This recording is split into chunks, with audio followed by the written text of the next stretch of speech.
जिथे जिथे गोपीचंद पडळकर आणि मी बरोबर असतो ते गोपीचंद पडळकरचं भाषण झाल्यानंतर मला भाषणासाठी काही शिल्लक उरत त्यामुळे माझी सोय असते की मी असं म्हणू शकतो की गोपीचंद पडळकरने आता जे जे म्हटलं तेच मला म्हणायचं असं म्हटलं तर सम्राट मला पुन्हा कार्यक्रमाला बोलवणार नाही तो म्हणाल की मग तुम्ही एका वाक्यात भाषण संपवता तर एक काढ ना.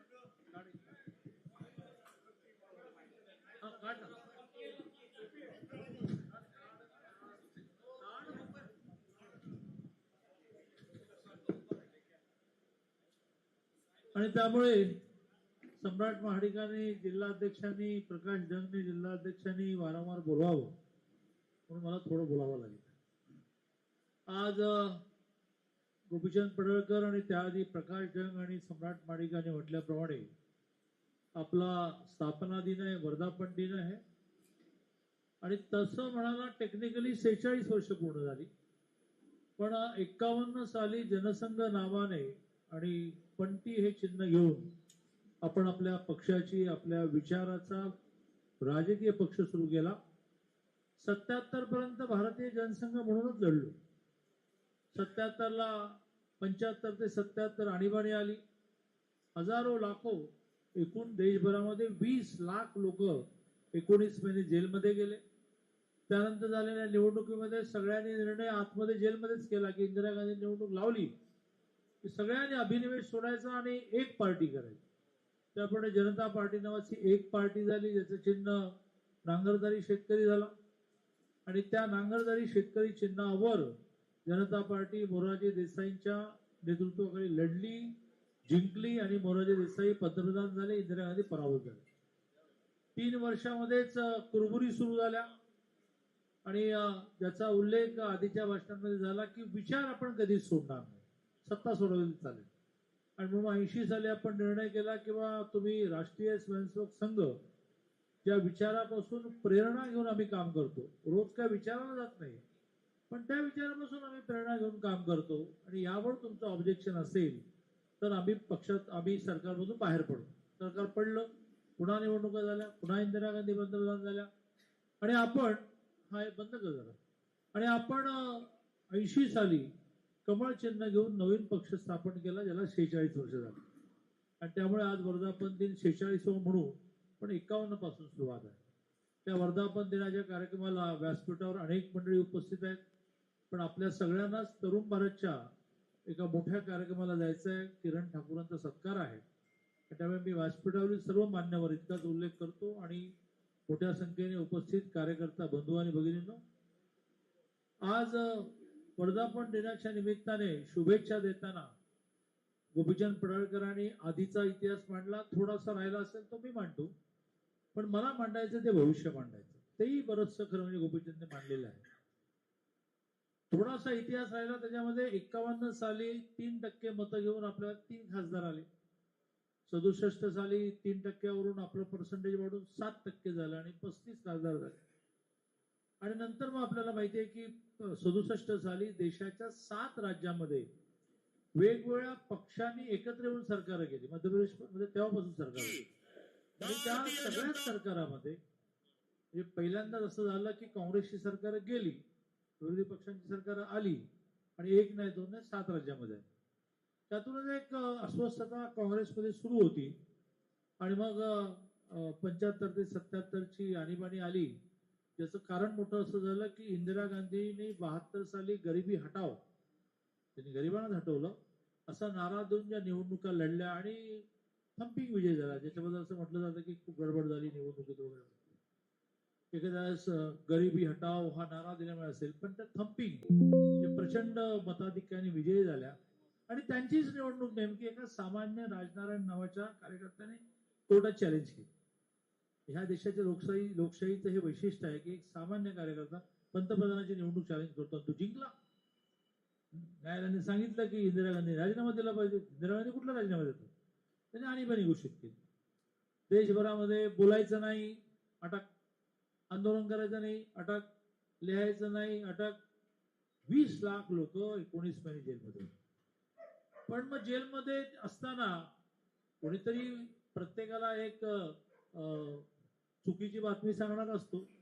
आणि इंदिरा गांधी असल्या म्हणून काय झालं, हलक्या कानाचे सगळेच असतात. तसं कोणीतरी त्यांच्या नेहमी कानात ते सांगितलं अग्रेसर की आता असतात 2 वर्ष झाली असे माननीय जेलमध्ये आहेत, जेली झालेल्या आहेत, आता निवडणुका घेऊन नका म्हणून घेतल्या. त्यांना माहित नव्हतं की लोकांच्या मनात असंतोष किती आहे, आणि त्या हरल्या आणि मोरारजी देसाई पंतप्रधान. माझी विनंती आपल्या सगळ्यांना, आपलाच नाही तर देशाचा हा सगळा इतिहास आपण समजून घेण्याची आवश्यकता आहे. आणि त्यामुळे इंदिरा गांधी पराभूत झाल्या, कोणाची कल्पनाच नाहीये. त्या वैतागल्या की अरे बा अजून काही तू आणीबाणी चालू ठेवायला पाहिजे होती, तर त्या हरल्या. पण हाही एक आजार आपल्या समाजाला आहे की भांडणातून आपण सगळं घालवतो, आणि त्याचा मोठा इतिहास आहे.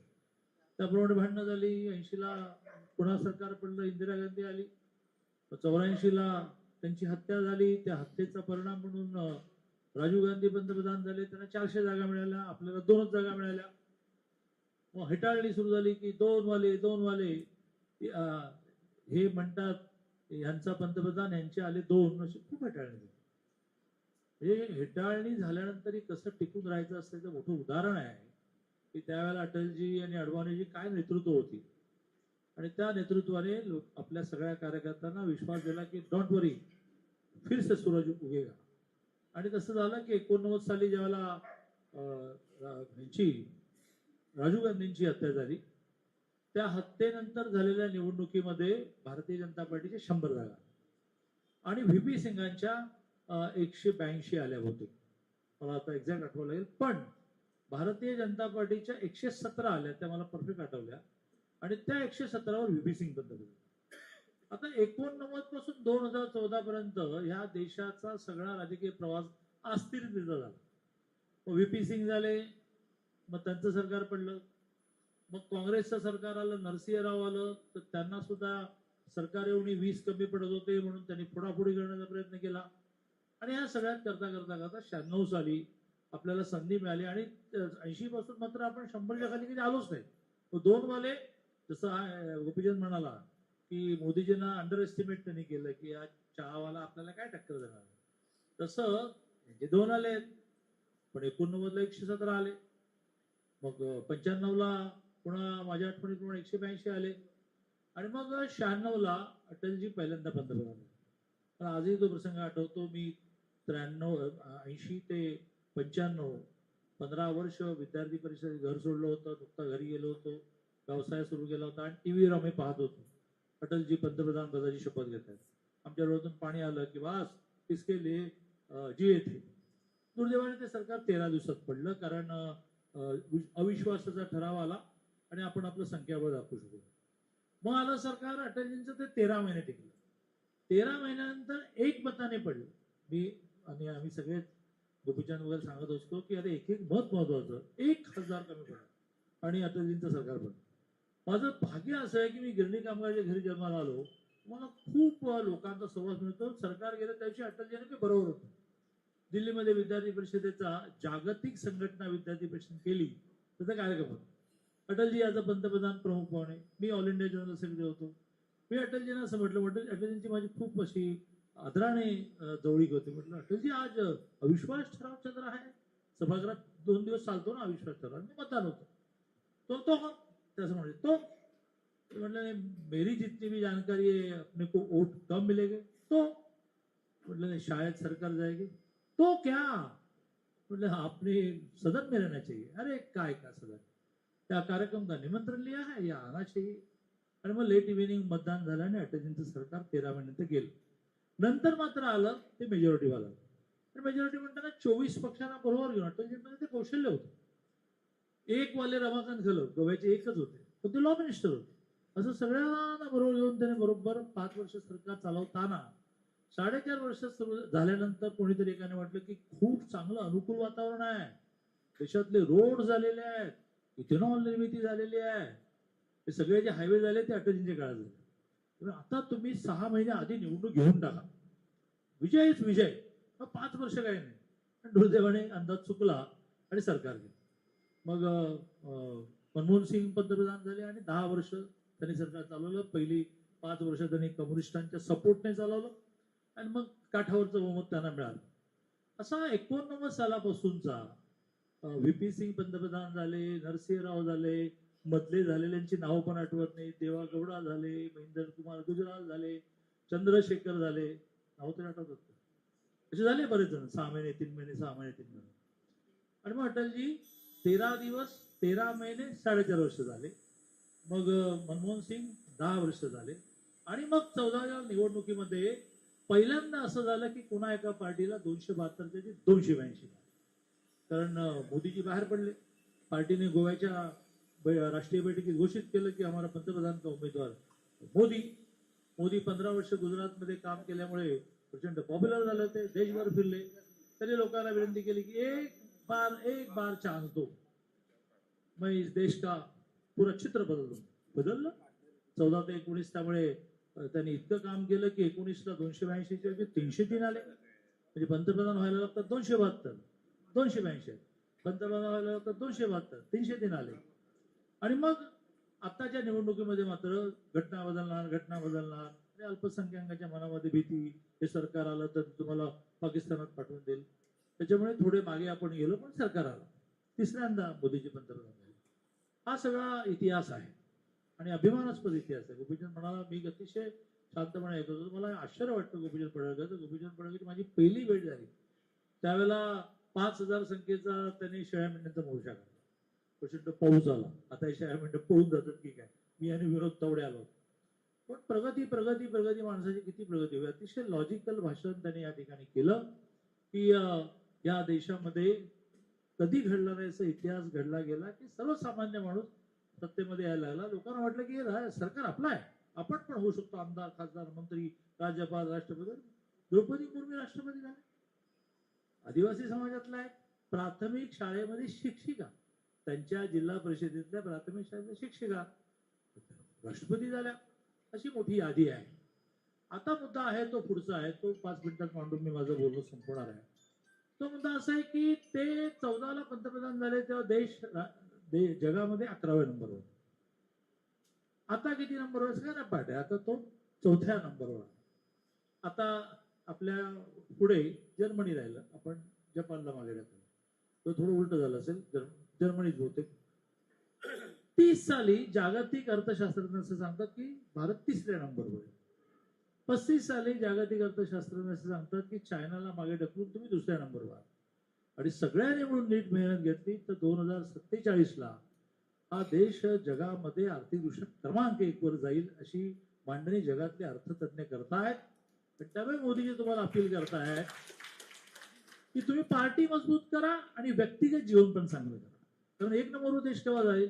तुमच्या नोकऱ्या चांगल्या असतील, तुमचे व्यवसाय चांगले असतील, तुम्ही टॅक्स भराल, टॅक्स भरपूर गोळा होतील, त्यातून नवीन इंडस्ट्री, नवीन भरती, नवीन टॅक्स, असं एक मोठं आर्थिक चित्र देशाचं मोदीजी पाहतायत. त्यामुळे केवळ पार्टी वर्कर्स नाही, ते नागरिकांना आवाहन करतात, महिलांना आवाहन करतात, तुम्ही काम करा, पैसे नको असले तर दान करा, काम करा, प्रोडक्शन करा. देशाला क्रमांक 1 वर न्यायचं आहे.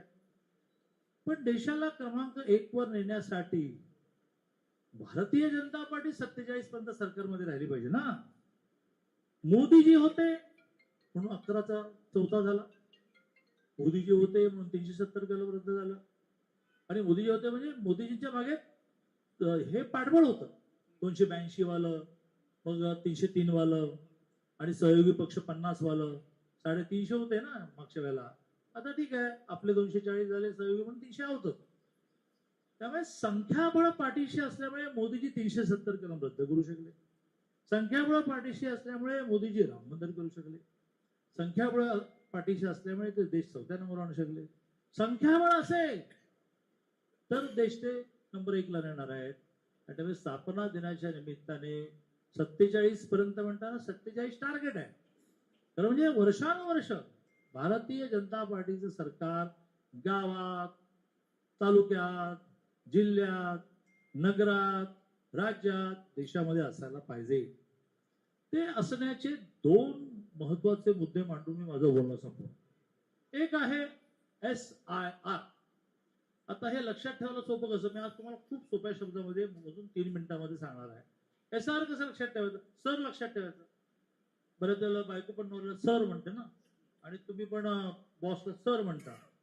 तेवढं लक्षात ठेवा. SIR म्हणजे काय सोप्या शब्दामध्ये, तर यादीचं पुनर्निरीक्षण. पुन्हा आणखी सोप्या शब्दामध्ये काय, याद्या नीट करून घेणं. तुम्ही निवडणुकीच्या वेळी याद्या वाचायला बसल्यामुळे अरे काय किती मेलेली नावं आहेत, हे घरच सापडत नाहीये, ते एकदा साफ करणं. साफ करण्याचा जो निर्णय ठरला आहे तो जोडणे काढणे नाही, पूर्ण यादी स्क्रॅप करणं. तुम्ही समजून घ्या, पूर्ण यादी स्क्रॅप करणं म्हणजे मी 4 वेळा आमदार आहे, अनेक खात्यांचा मिनिस्टर आहे. जर 3 महिन्यामध्ये, 3 वर्षात नाही, 3 महिन्यामध्ये निवडणूक आयोगाचा जो BLO घरी येईल त्याच्या उपस्थितीमध्ये मी फॉर्म भरायचा विसरलो तर मी 29ला मतदार नाही. सिबिनचा मुलगा म्हणतो बापरे आता अजून भयंकर सांगतो तुला. मग काय आहे तर अबकड आहे. 2002ला ज्यांचं नाव आहे त्यांना आता डॉक्युमेंट द्यावं लागणार नाही, फॉर्म भरावाच लागेल. 2002ला त्याच्या आईबाबाचं नाव आहे, आता त्याचं नाव नाहीये कारण तो आता संज्ञान झाला. आता होणार डॉक्युमेंट द्यावी लागणार नाही, फॉर्म भरावाच लागेल. मी 2002ला कोल्हापूरला मतदार होतो. मग पुण्यामध्ये गेलो, बाहेरचा म्हणाले मतदान करून पुण्यात नेऊ. मी पुण्यात मतदार झालो. म्हणजे मी 2000ला पुण्यात मतदार नव्हतो. मग मला मिनिस्टर असून डॉक्युमेंट्स द्यावे लागतील तरच मी मतदार, फॉर्म भरून होणार नाही. आणि 18 वर्षाचा आत्ताच झाला, डॉक्युमेंट देऊन मतदार होईल, नुसतं सही करून होणार नाही. आता तुम्ही म्हणाल की पण म्हणजे तुम्ही काय सांगायचं काय तुम्हाला, अरे तुमचे मतदार यादीतच नसतील, 5-5, 6-6 हजारच्या मार्जिनने तर विजय पराजय आहे ना. आणि तुमच्या कधी कॉलनीज गेली, कधी गावच गेलं, अर्ध गावच गेलं, अरे बापरा हक्क. आणि 29ला जर तुम्ही 3 महिन्यानंतर ऑब्जेक्शन लावावं, त्याच्यानंतर 3 महिन्याने क्लोज, एक नाव ऍड होणार. आणि मग 29ला म्हणून आमचं नाव कसं नाही, वर्ष मतदान केलं, फॉर्म नाही भरला तू, हा कोणी भरायचा. सरकारी यंत्रणा ठरली. BLO प्राथमिक शिक्षक अधिकारी असेल, जिल्हा परिषद अधिकारी असेल, त्याने खाली BLO 1 अपॉइंट करायचं. ते पुन्हा त्यांचे तलाठी फलाटी काय करायचे करतील. आपण काय करायचं आहे तर BLA जो आहे तो रवीजींच्या सहीनेच मिळणार. त्याने लवकरात लवकर विधानसभेचा BLA ठरवून, गोपीचंद पडळकरने ठरवून, सुरेश भाऊने ठरवून आणि जिथे आमदार नाही तिथे ठरवून रवीजींच्या पत्रावर हा आमचा BLA म्हणजे तो BLOच्या समकक्ष झाला असं पत्र दिलं की त्याला कार्ड मिळालं. मग त्याने जेवढे बूथ आहेत त्या बूथचे सगळे बूथ प्रमुख पहिले नीट करून घ्या. त्या बूथ प्रमुखाला BLA 2 करायचं, त्याला ही कार्ड मिळणार, पण ते पार्टीने द्यायचं. त्याची यादी हा BLO जो आहे तो सही शिक्का करून देणार. BLA जो आहे समजा डॉक्टर साठे, त्याने ती यादी देऊन सही शिक्का घ्यायचा, त्याला कार्ड द्यायचं मस्त लॅमिनेटेड वगैरे. आणि त्याची जबाबदारी आहे की हा BLO 1 आहे जो प्राथमिक शिक्षक आहे तो उन्हाला घाबरणार आहे, शाळेत बसून नावं घालणार आहे, 3 वेळा जायचंय त्याने, तो 2 वेळाच जाणार आहे. 3 वेळा जायचं. पहिल्यांदा गेला घराला कुलूप, दुसऱ्यांदा जायचं, दुसऱ्यांदा गेला बायको भेटली, नवरा नाही भेटला, तिसऱ्यांदा जायचं नाही, राहिली ती नावं राहिली. मग आपला जो आहे बूथ प्रमुख त्याची जबाबदारी आहे की मागे लागून सगळ्यांची डॉक्युमेंट्स आणि फॉर्म देणं. 80% लोकांची डॉक्युमेंट लागणार, फॉर्म भरून घ्यावंच लागेल. हे केलं तर 29 आहे, आणि हे केलं तर 34 आहे, 39 आहे, 44 आहे आणि 49 आहे. ही यादी पुढचे 20 वर्ष शक्यतो म्हणजे मग त्या निवडणुकीच्या वेळेला काही पद्धतीने गेल किंवा आमचं नाव व्हायला मागच्या वेळेला, मग ती एवढी मोठी डॉक्युमेंटची यादी मिळेल. 29ला तर नाही मिळणार चान्स, येत्या 6 महिन्यात नाव नाही दिलं. डॉक्टर साठेला पण मदत झाली, पाटलांना पण नाही दिलं. मग तुमच्या सीटा पडतील सांगेने. त्यामुळे जर तुम्हाला ह्या देशाला क्रमांक 1 बनायचं असेल तर मोदीजी पंतप्रधान राहिले पाहिजे म्हणजे सगळ्यात म्हणजे बीजेपीचं सरकार असायला पाहिजे. आणि बीजेपीचं सरकार असं व्हायला पाहिजे असेल तर स्थापना दिनाच्या निमित्ताने संकल्प करा की मी ज्या विधानसभा मतदार माझ्या विधानसभा आज मतदार किती 4,17,000 त्यातली मृत अस्तित्वातच नाही वगैरे वगैरे वगैरे वजा होते. आमच्याकडे तर SIR आम्ही 1 वर्षापूर्वी केलं. आमच्याकडे आता फक्त फॉर्म भरून घ्यायचे. आम्ही SIR 1 वर्ष. मी वारंवार माझ्या कार्यकर्त्यांना सांगत होतो की बूथवर 1000 नावं नसतात, 800 असतात. 1000 वर वोटिंग पर्सेंटेज काढता ते 51 असतं. तुम्ही 800 वर काढा मग 82% होईल. एवढ्या मोठ्या प्रमाणावर मतदान होत नाही असं नाही, लोकच नाही आहेत. माझ्या कार्यकर्त्यांना पटलं कारण ते बूथ वर गेले आणि लक्षात आलं माहित आहे. मग ते घरचे म्हणजे 20 वर्षापूर्वी मेले म्हातारा अजून नाव काढत नाही, ते आता काढणार. आणि मग माझ्याकडे जर 4,17,000 नावं आहेत तर ती 50,000 खरंच बाद झाली तर उरलेली यायला पाहिजेत ना. मला 1,59,000 मतं मिळाली. राज्यात 4 नंबरची मतं मिळाली मला. 1,12,000 मार्जिन मिळालं ते 29ला जो कोणी बीजेपीचा कॅन्डिडेट असेल म्हणजे मला देतील आणि काय साठेना देतील, मला कोल्हापूर नेलं सांगलीत नेतील, तो विजय व्हायचा असेल तर मतदार यादीत नावं पाहिजे. क्रमांक 1. क्रमांक 2 फारसा तुमच्याशी जोडलेला आहे. तो आहे दर 20 वर्षाने मतदारसंघाची पुनर्रचना होते. त्याला म्हणतात डिलिमिटेशन. म्हणजे काय? ते बोलता बोलता बोलता गोपीचंद पडळकर बोलून गेले की सांगली शहरामध्ये हा एक आणि तो एक. तो एक नाही, सांगली जिल्ह्यात 2. माहितीये का तुम्ही? 2. हा. आता पत्रकार इथे आहेत ते म्हणतात की तुम्हाला कसं कळलं? आता 47 म्हणजे काय गोट्या खेळतो काय? एवढं कळतं मला ना की लोकसंख्या वाढली आणि त्यामुळे मतदारसंघ वाढतील म्हणूनच लोकसभा मोठी केली. कॉमन सेन्स आहे. तर तुम्हाला ते तो नाही तर मग तुम्ही मला म्हणणार की त्यांना कोणीतरी आधी सांगतो निवडणूक आयोगाशी लागेल कशाला लागेल. लोकसभा बांधली 750ची. विधानसभेचं गोपीचंदजी डिझाईन झालं 350चं. आता का टेंडर निघेल. आपले जे समोरचे बैठे बंगले आहेत ना ते बहुतेक पाडून आपण तिथे विधान करू. आधीच्याला फार हात लावणार नाही. आता हे जर मी मंत्री असल्यामुळे डिझाईन माझ्या समोर मांडलं जात आहे. म्हणजे आम्ही मंत्रिमंडळाचा एक गट तयार झालाय. एस्टिमेट माझ्या समोर होत आहे. मला हे सांगितलं जातं की विधानसभेचा आपल्याला साईज 350चा करायला लागेल. म्हणजे 288चं 350. म्हणजे मग सांगली जिल्ह्यामध्ये 8 विधानसभा राहतील का? मुळात लोकसभा 1.5 राहणार नाही, 2 होईल.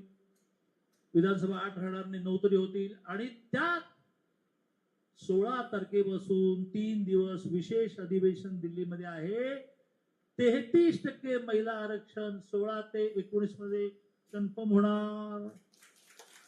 महिलांनी जास्त टाळ्या वाजवल्या कारण त्यांना माहिती आहे की मग आता आपण आमदार खासदार होण्याचे चान्सेस वाढले. या शहरामध्ये 9 आमदार असतील त्यातल्या कंपल्सरी कोणाच्या मेहरबानीवर नाही कंपल्सरी 3 महिला आमदार होणार. आणि 750 मध्ये म्हणजे 288 350 मध्ये 1/3 म्हणजे किती झाले 117 आमदार असणार विधान भवनामध्ये. आणि लोकसभेमध्ये 750च्या 1/3 म्हणजे किती झाले 250 महिला खासदार असणार. मग काय काय तयारी करायला लागेल. गोपीचंद सरकारने डिलिमिटेशन नीट होईल असं बघायला लागेल. हे गाव नको तिकडे जाऊ दे, हे गाव इकडे येऊ दे, इकडचं इकडे येऊ दे. बरोबर. आणि महिलांचा ऍक्टिव्हिजम महिलांनी काम करणं वाढवायला लागेल. त्यावेळेला शोधणार कोण उमेदवार त्या अशाच लागतील की ज्या सर्वसामान्य घरातल्या आहेत, कर्तृत्ववान आहेत, काम करतात, लोकप्रिय आहेत. आणि त्यामुळे महाराष्ट्रामध्ये समजा 48 मतदारसंघ रफली 60 झाले आणि त्याच्यामध्ये 1/3 म्हणजे 20 महिला होणार असतील तर इकडे कोल्हापूर सांगलीमुळे एखादी महिला येणार ना. शोधायला लागेल. सांगू नका लगेच तुला लढवायचंय मारामारी होतील पण एक 10-20 महिलांवर प्रयत्न करावे लागतील. मला असं वाटतं की जर 29, 34, 39, 44, 49 सरकार आली तरच ह्या देशाचा जगात नंबर 1 वर जाण्याचा अजेंडा पूर्ण होईल. 2च वर्ष महाराष्ट्रामध्ये सरकार गेले. किती मागे गेलो. 14 ते 19 सुवर्णकाळ होता. 2च वर्ष गडबड झाली आणि आपली काहीच चूक नव्हती. किती मागे गेलो.